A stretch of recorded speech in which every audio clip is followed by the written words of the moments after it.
Avant, pour aller à la guerre, on commençait par s'entraîner comme ça.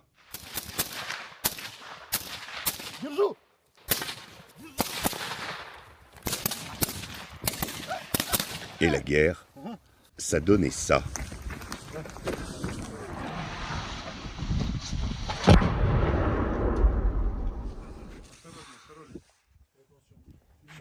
Aujourd'hui, ça ressemble plutôt à ça.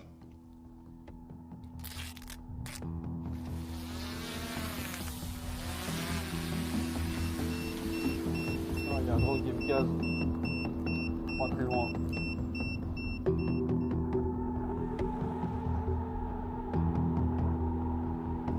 Après plusieurs jours d'attente, notre équipe a reçu enfin l'autorisation d'accompagner sur le front une unité de dronistes. Départ en direction de Koursk, là où le 6 août dernier, à la surprise générale, l'armée ukrainienne a fait une percée en territoire russe.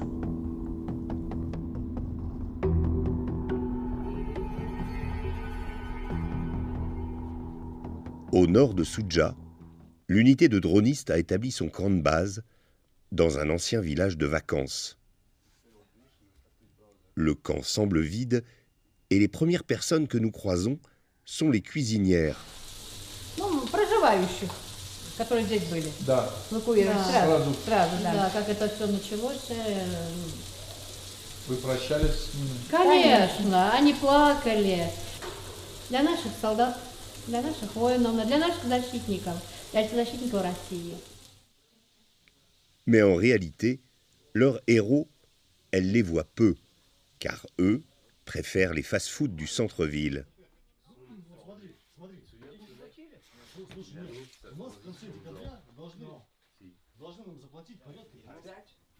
Ils ont 25 ans en moyenne et s'entraînent davantage sur leur lit que sur le stand de tir.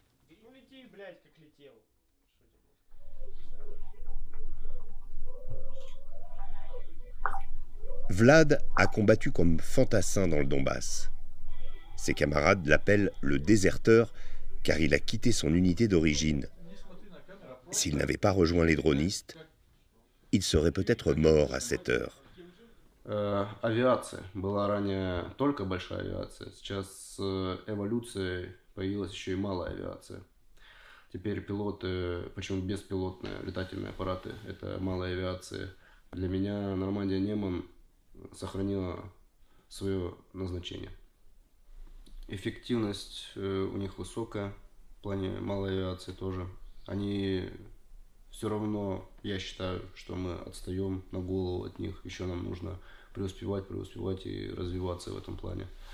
В техническом плане и обеспечении из-за зарубежных партнеров у них выше, конечно, да. À notre grande surprise, ce n'est pas le drapeau russe qu'il porte à son bras, mais bien l'étendard français. Это все потому, что есть французы, которые поддерживают идеологию наших прадедов, приезжают сюда и защищают интересы наших прадедов, такие как вот Нормандия Неман, была в 41-45 годы, создана в 39-м. Они французы, которые защищали Советский Союз. В интересах Советского Союза. Была создана с российскими летчиками, пулеметчики там были тоже российские, на истребителях, вот. И также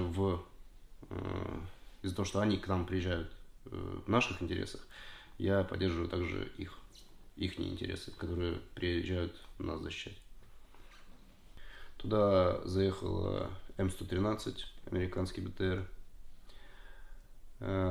По разведке нашей, воздушной разведки, цель, координаты дали, вылетел. Попал я со второго раза только. Si Vlad a rejoint l'unité de dronistes, c'est grâce à Sergueï. Sergueï tranche par rapport aux autres soldats, parce qu'il parle un français impeccable. Normal, il est français. C'est d'ailleurs son surnom ici. Le français. Et que le drone il va arriver dans la zone où il y a le brouilleur. Il est russe aussi. mais seulement depuis septembre dernier. Né d'une mère ukrainienne et d'un père français, ancien du Prytanée militaire de la Flèche, Sergueï n'est d'ailleurs pas le seul Français présent ici. Il y a quelques jours, Gauthier a débarqué de sa Provence natale. Et donc c'est ce qu'il y a de plus simple, donc avec un drone comme ça. Alors, Ancien militaire lui aussi, il a fait ce choix surprenant de s'en aller combattre du côté de Poutine. Leur unité, ils l'ont baptisée Normandie-Niemen, en souvenir des aviateurs français venus combattre aux côtés des soviétiques pendant la Seconde Guerre mondiale.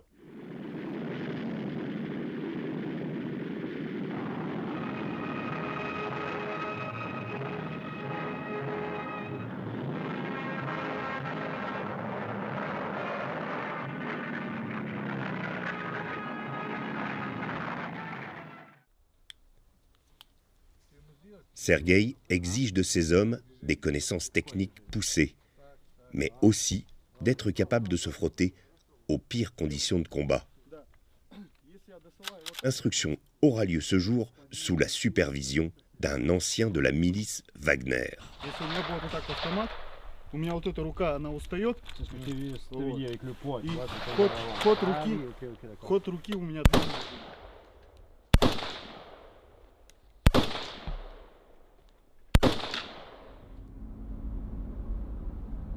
L'entraînement terminé, Sergueï nous conduit dans un dépôt de munitions pour récupérer des charges qui serviront de munitions pour les missions des jours suivants. Comme souvent avec les dronistes, nous ne sommes pas autorisés à filmer l'extérieur des lieux dans lesquels ils évoluent.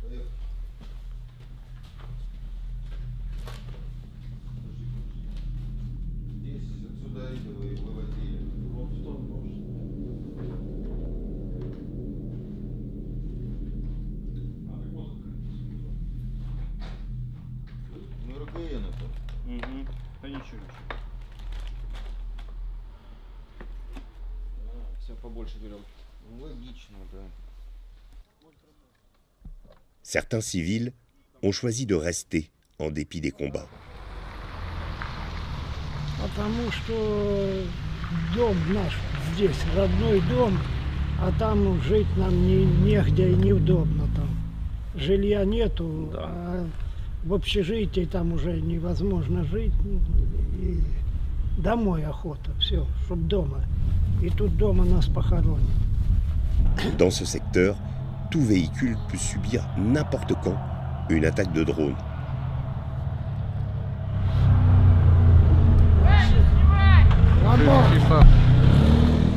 En parlant de drones, voici 3 véhicules blindés russes qu'ils avaient repérés et qui ont été détruits. Ah, il y en a 3 en fait. Il y en a 3, oui. Ouais. Ça veut dire que soit ils attendaient avant d'avancer dans un assaut, soit ils étaient en défense ici pour pas laisser les Ukrainiens passer. Mais ils ont dû être repérés par un drone et donc détruits par l'artillerie. Allez, montez, il y a un drone. Montez très vite, très vite.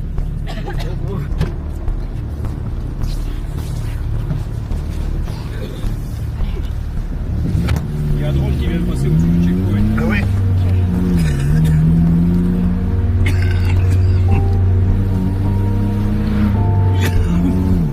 Sergueï accélère.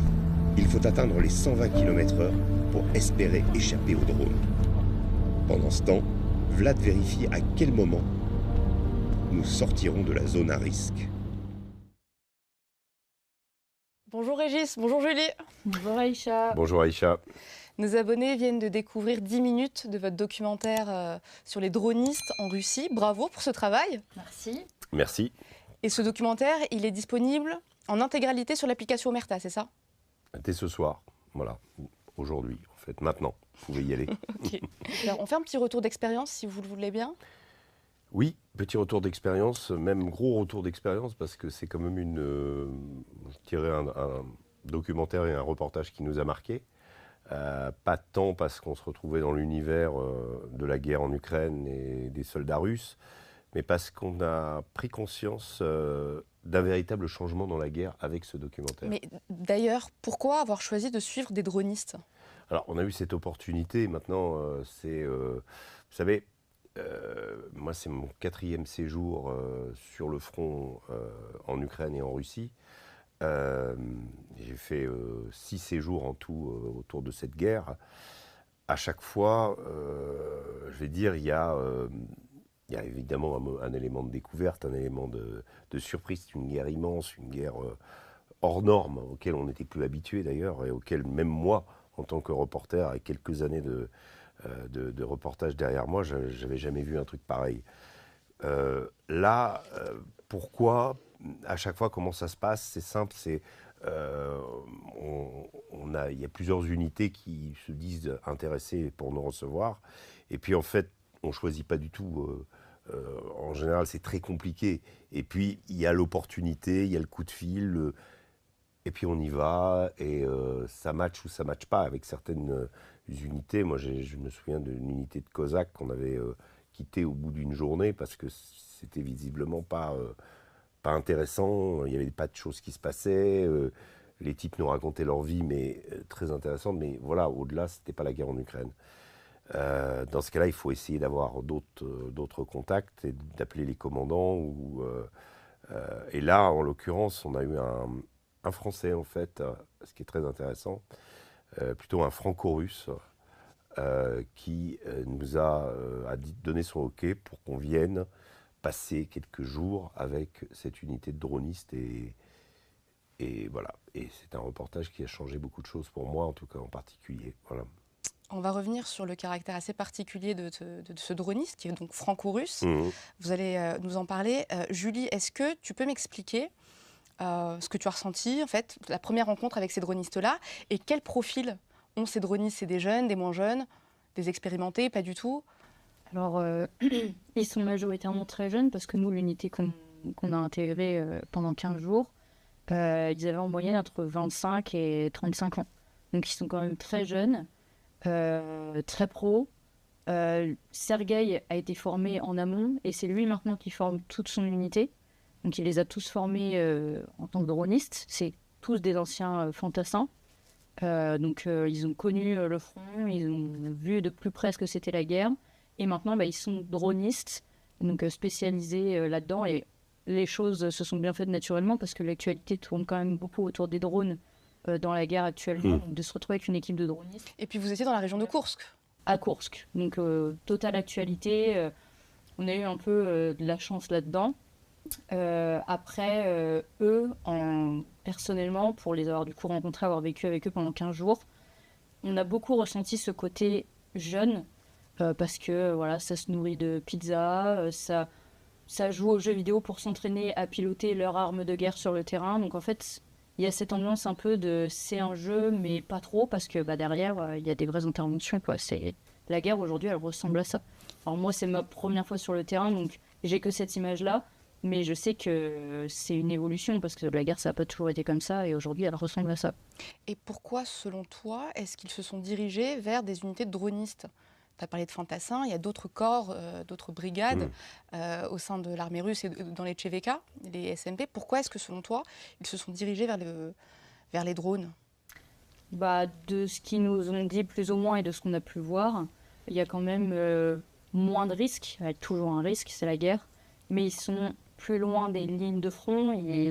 Ils interviennent en forêt, un peu cachés. Ils ont le temps de se cacher aussi parce qu'ils ont des radars qui repèrent les drones qui arrivent.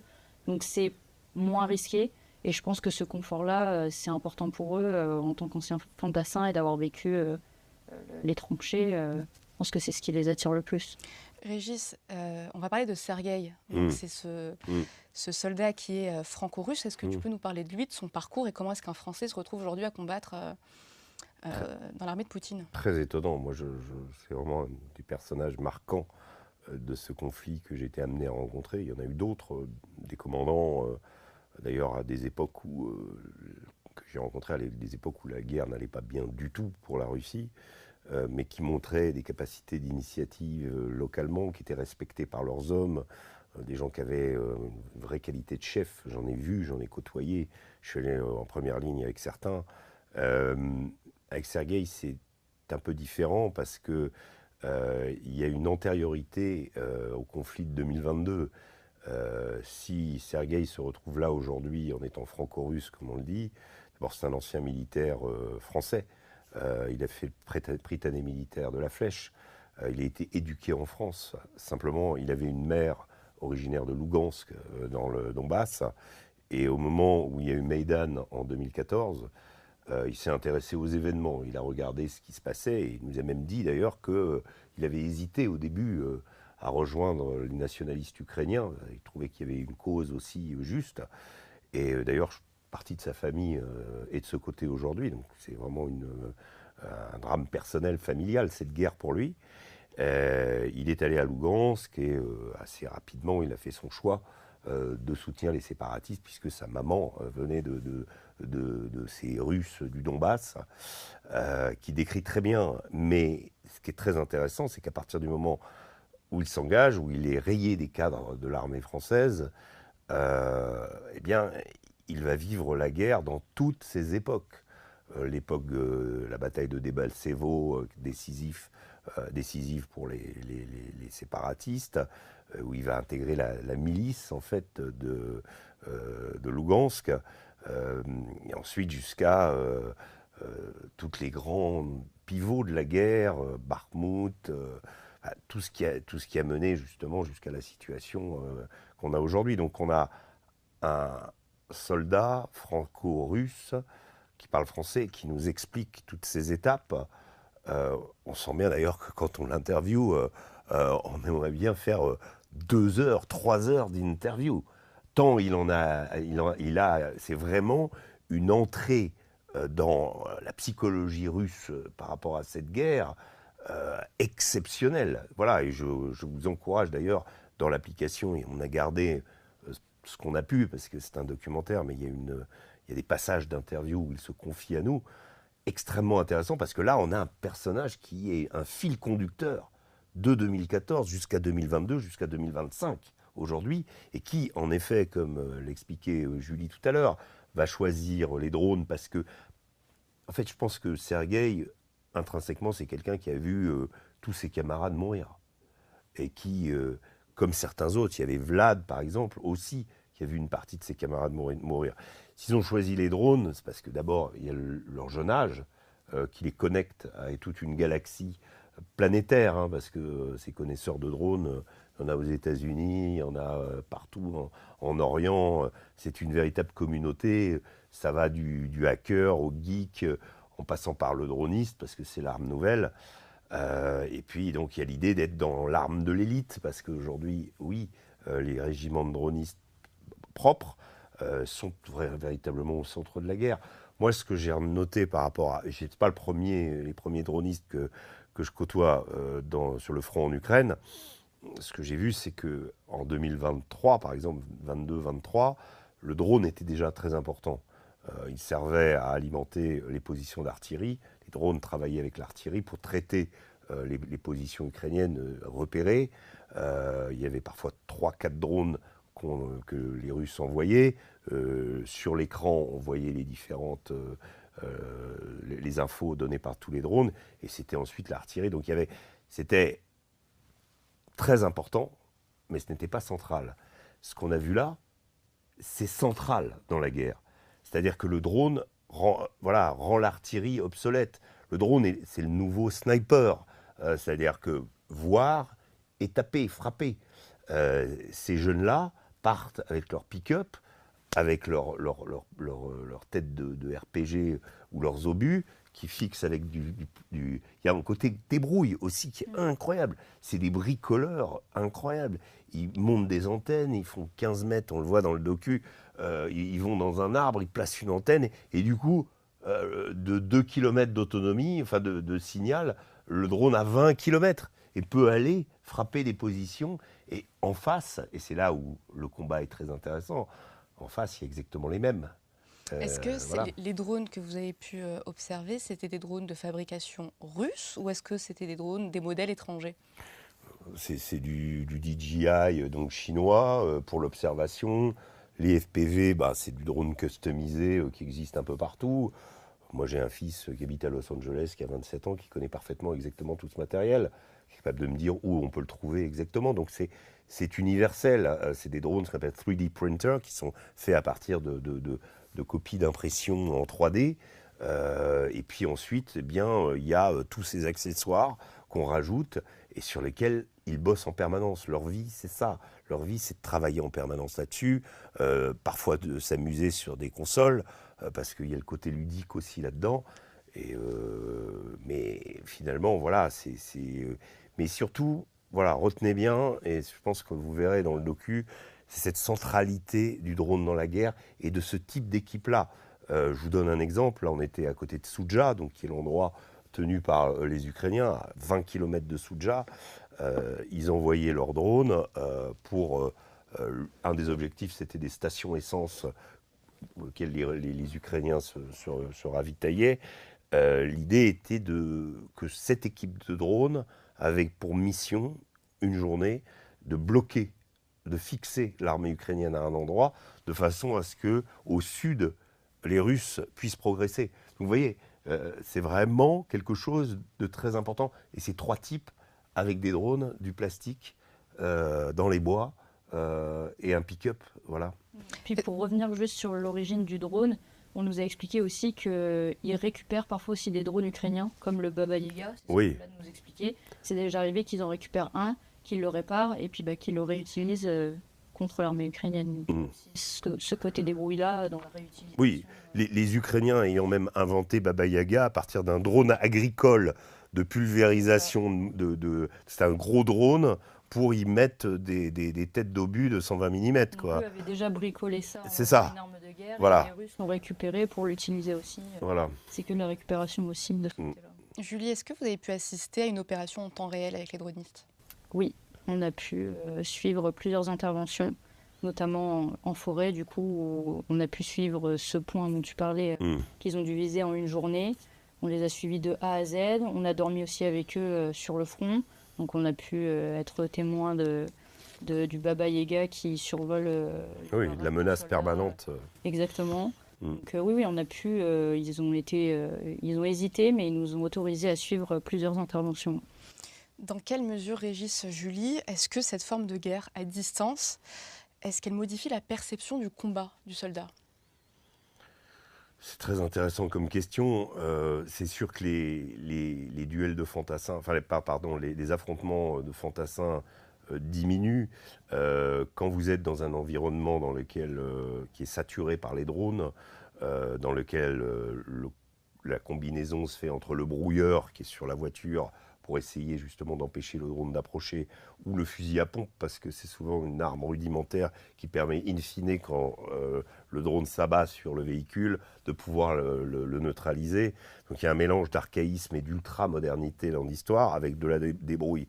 Derrière, la perception du soldat, elle est forcément différente du soldat qui monte à l'assaut avec sa baïonnette et son fusil. Même dans les tranchées, les drones aujourd'hui, c'est une menace permanente. On a des soldats, on voit aujourd'hui, l'autre jour je découvrais sur la ville de Pokrovsk, qui aujourd'hui, sur laquelle les Russes ont réussi à avancer, un drone russe qui repère un véhicule ukrainien pour aller s'abattre dessus et l'exploser. Et puis, il constate qu'il y a une petite vieille qui passe avec sa poubelle. Le drone russe s'arrête, laisse la petite vieille repartir et va exploser sa charge. Après, donc c'est incroyable. Mais Régis, on l'a vécu aussi sur la ligne de feu. Oui, avec absolument. Le drone juste au-dessus de nos têtes qui a drone décidé... qui a failli s'abattre sur nous et qui finalement a choisi une camionnette à notre place. C'est sûr, voilà, c'est des moments, des moments où on comprend, nous on a vraiment compris que le drone, ça peut être terrible, et surtout qu'il n'y a aucun moyen, souvenez-vous Aïcha, d'y échapper. C'est-à-dire qu'on s'est jeté dans la neige, mais c'est ridicule. Le drone, il nous trouve dans la neige, il va nous voir, et ensuite il va venir vers nous. Voilà, donc la solution, c'est ça, c'est le bon vieux fusil, où il y a même si vous prenez les derniers instants du chef du Hamas à Gaza, il essaye de se débarrasser du drone qui est en train de l'observer et qui va d'ailleurs le faire exploser en lui balançant un bâton. Voilà, c'est dérisoire. Donc cette arme, elle est redoutable. Elle ne peut pas être utilisée tout le temps parce qu'il y a les phénomènes de météo, de vent qui parfois perturbent l'utilisation du drone. En hiver, évidemment, donc c'est plus difficile. Du coup, les blindés ont plus de latitude parce qu'évidemment, l'arme blindée, elle va avoir des difficultés pour manœuvrer. Un pick-up qui peut aller à plus de 120 km/h sur une route droite en Ukraine peut semer un drone. Un blindé ne pourra pas semer un drone. Donc c'est une extrême vulnérabilité des chars aujourd'hui, qui aujourd'hui ont tendance à être utilisés comme de l'artillerie, alors que bon, c'était pas leur rôle au départ. Donc ça change tout. Et puis je vous dis, des missions de surveillance aujourd'hui, la reconnaissance, envoyer une équipe, risquer de la vie de gens, alors qu'on peut envoyer un drone pour regarder ce qui se passe et déjà avoir une idée de la situation, ça change beaucoup de choses. Je disais, c'est les nouveaux snipers, mais pourquoi aujourd'hui former quelqu'un pour assassiner quelqu'un à 1 kilomètre de distance, ça peut avoir son utilité. Je veux dire, ça n'a pas autant d'utilité qu'avant, maintenant que le drone est opérationnel et que sur le champ de bataille, il change tout. Je vous dis aussi une chose très importante, c'est qu'au fur et à mesure que cette guerre, je la vois dans les unités dans lesquelles j'ai été, je suis avec de moins en moins de soldats en même temps. C'est-à-dire que les regroupements de soldats n'existent plus. Pendant ce conflit, pendant cette période, ce séjour, on a dû être maximum avec 10 soldats en même temps. Maximum. Voilà. C'est la plupart du temps avec 3 ou 4. C'est passionnant, Régis, Julie. Le documentaire, je vous le répète, il est disponible dès ce soir sur l'application Omerta. N'hésitez pas à le regarder.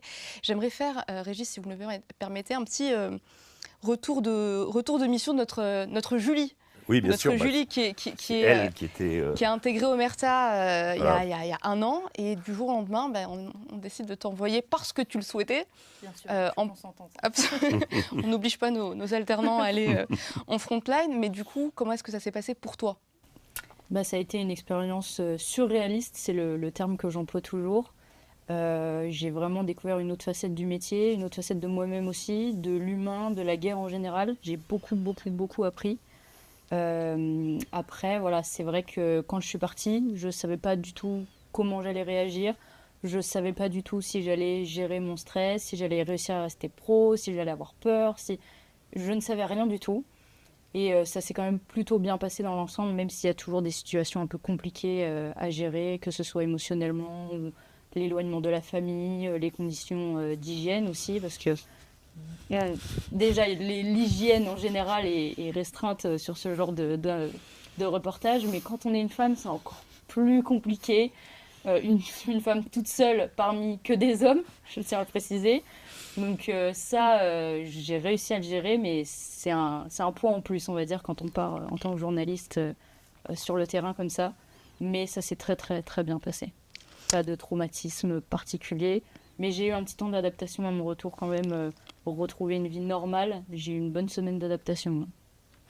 À ton retour de reportage, tu as été interviewée chez nos confrères et une de tes déclarations a été pas mal reprise sur les réseaux sociaux parce que tu expliquais que tu avais été surprise en arrivant auprès des soldats russes de voir qu'il n'y avait pas de gentils, qu'il n'y avait pas de méchants, et c'est un propos qui a été pas mal retweeté, parce que les gens n'ont peut-être pas compris ce que tu voulais expliquer à travers ton retour d'expérience. Est-ce qu'aujourd'hui tu peux développer un petit peu plus ce que tu sous-entendais ? Merci déjà Aïcha de me permettre d'éclaircir les choses, parce qu'effectivement ça m'a valu quelques tweets, mais ce que je voulais dire concrètement, c'est que quand je suis partie là-bas, de ce qu'on apprend en France, de ce qu'on entend dans les médias occidentaux de manière générale, c'est quand même une image très sombre des Russes et de la Russie. Et de toute façon, on défend ici l'Ukraine. Quand je suis partie là-bas, je m'attendais à voir justement à ressentir ce sentiment de haine de la Russie envers l'Ukraine. Et ça n'a pas été le cas. En fait, quand on parlait avec les soldats russes, il y a un énorme respect envers le camp opposé, envers les soldats ukrainiens, parce que ça reste avant tout des frères. En fait, ils sont slaves, et il y a un énorme respect. Il n'y a jamais eu de mots de travers, il n'y a jamais eu de haine dans les propos. Donc la guerre, c'est la guerre, oui, ils s'affrontent, mais il n'y a aucune haine les uns envers les autres. Et je me suis dit, on devrait ici s'inspirer de ça aussi. Et c'est ce que j'ai voulu dire en disant, il n'y a pas de gentils, il n'y a pas de méchants. C'est juste que la guerre, c'est pas toujours noir ou blanc, et que les deux côtés défendent des intérêts, des valeurs. Et je dis ça des Russes parce qu'on était avec une unité russe, mais si on avait été avec une unité ukrainienne, je pense que j'aurais pensé la même chose. Régis, je pense que tu partages ce que vient de dire Julie, mais au-delà de ça, quand on passe du temps avec des soldats ou avec, nous on a été par exemple avec les talibans, c'est difficile en tant que journaliste, mais aussi en tant qu'humain, de se dire que les gens qu'on a en face de nous, qui nous paraissent extrêmement bienveillants, sont aussi des tueurs. Oui, c'est vrai, vous avez raison d'évoquer les talibans, parce que oui, on a rencontré des combattants talibans qui étaient eux aussi des gens intéressants. Je me souviens de cette discussion que nous avions eue avec le chef d'un district de la police d'un district de Kaboul, Khalid Zadran, qui était un jeune chef taliban qui a combattu dans la région de Kunar, à l'est de l'Afghanistan, dans les montagnes, et qui nous expliquait pendant des années, il ne voyait pas sa famille, il vivait clandestinement, que ses amis aussi, qui avaient dit oui, on sera dans Kaboul un jour, et que ses amis ne sont plus là. Voilà, donc on a tout le revers finalement de cette guerre où pour nous les talibans, c'est des affreux coupeurs de tête, preneurs d'otages. C'est probablement le groupe terroriste d'ailleurs classifié terroriste par les Américains qui a tué le plus de gens. Les talibans, je crois qu'ils ont leur corps même par rapport à Daesh, vous vous rendez compte quand même. Et donc aujourd'hui ils sont de retour au pouvoir en Afghanistan, et on peut se laisser porter tout à coup avec ces personnages à se dire finalement ils ont un côté humain énorme aussi, ils ont une réalité, ils combattent pour des raisons. Alors c'est bien, je pense, de voir ces raisons-là. Maintenant il faut se garder évidemment l'image globale et savoir où on est. Et sur la question de l'Ukraine et de la Russie, il ne s'agit surtout pas de renvoyer dos à dos et en disant finalement tout ça est acceptable. Et ça reste une agression russe en 2022 qui pour moi n'était pas nécessaire, à laquelle je n'ai pas cru. Je crois qu'il n'y a que le renseignement américain qui a dit si, les Russes vont envahir. Aujourd'hui, il y a eu des milliers de morts, des centaines de milliers de morts. C'est regrettable, des pays, voilà. Mais il faut aussi creuser, il faut aussi comprendre, et aussi comprendre que la guerre, elle n'a pas commencé en 2022, ce qui était impossible à dire au début. Revenir à 2014, quand on voit cette histoire de ce jeune Français. Ce jeune Français, franco-russe, ce Sergueï, n'avait aucune raison d'aller se battre là-bas. En réalité, c'est pas un fanatique qui est venu, qui attendait d'aller, voilà. Oui, non. Il a dit d'ailleurs dans son interview que lui, il comptait faire sa vie en France. Oui, absolument. Rien ne le ramenait en Russie. Oui. Oui, c'est surprenant, et on a essayé de comprendre ça, justement, pourquoi il est revenu. Oui, pour le coup, on n'a pas eu affaire à quelqu'un qui était... vous savez, moi j'ai couvert l'Ukraine côté ukrainien en accompagnant des volontaires français. Bon, c'était un peu des gens qui avaient des idéaux, des causes, une cause, qui avaient combattu avec les Kurdes, qui voulaient défendre le bien quelque part. Chez Sergueï, c'est plutôt défendre les siens. Donc découvrir qu'il est russe, découvrir qu'il est ukrainien, enfin ukrainien du Donbass, toute la complexité de cette identité, et puis finalement voilà, prendre position. Et je pense que voilà, on ne peut pas juger les gens, on ne peut pas juger, chacun a son histoire, chacun a son passé. Il faut garder à l'esprit la façon dont le conflit s'est déroulé.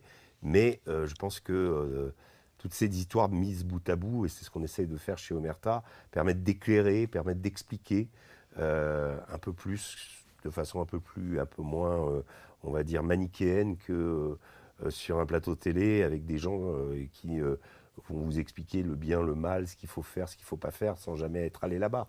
C'est ça, moi, notre vrai plus là dans cette histoire, et dans toutes les histoires qu'on a faites pour Omerta, y compris l'Afghanistan, y compris la Syrie bientôt, c'est de montrer, d'aller tendre un micro aux gens et d'essayer à travers leurs témoignages d'expliquer ce qui se passe sur place. Voilà. Julie, Régis, vous avez 10 secondes. 10 secondes pour m'expliquer pourquoi il faut absolument regarder ce documentaire. Top. Drone, élément central de la guerre, français chez les Russes, mais surtout drone, qui change tout à la guerre.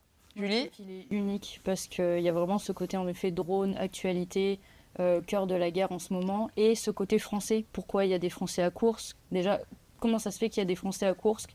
Donc pour ça, il faut y aller, on a des super images, on a des super témoignages. Donc allez voir ce documentaire, et en plus l'application Omerta est à seulement 4,99 €. C'est bien. Super. 1,99 € pour les étudiants. Ah, c'est vrai. Voilà. Bravo Julie. Merci pour tes questions. Merci Merci, Régis, Aïcha. merci Julie.